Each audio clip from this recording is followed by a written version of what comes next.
mapagpalang araw po sa ating lahat. Welcome back po sa ating 365 daily devotion with Pastor Russell Ocampo.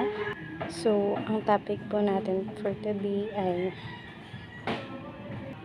ano ang best argument?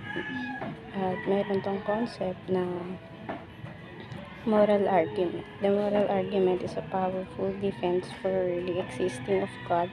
It observes that all people, regardless of culture or background, have a sense right and wrong. This universal moral compass points to the reality of a divine lawgiver. If there is no God, then morality is just a human invention and has no ultimate authority. But because we know deep down that certain things are truly good or evil, this points to God, who is source of a moral law, justice, and conscience. At may kita po to sa Romans chapter 2, verse 15 to 16. They show that the requirements of the law and written on their hearts, their conscience, also bearing witness on their thoughts, sometimes accusing them, and the other times even defending them. This will keep them on the day when God judge people's secrets to Jesus Christ as gospel declares. Pinakasakita sa kanilang gawa ng kasulatan sa kanilang puso ang panununtunan ng katapusan. Panununtunan din dito kanilang lahi. To be, sapagkat kung minsan sila sinusumbatan nito at kung minsan naman sila pinagtatanggol nito sa kanilang sisipan. Ayon sa magandang balita, ang aking pinangaral ay gaya ng nangyari sa araw. Ang mga lihim ng mga tao ay hatulan ng Diyos sa pamamagitan ni Kristo Jesus. At ngayon naman po, share ko po yung mga natutunan ko sa naging topic natin for today. Simulan po natin sa teaching. First teaching, morality is not culture but theological.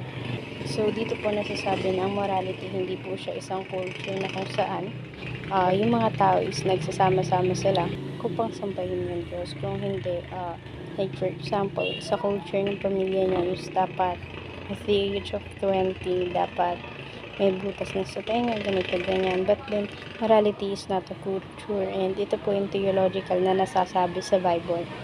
Ngayon naman po, sa second teaching na tayo, God describe His moral law in every human heart.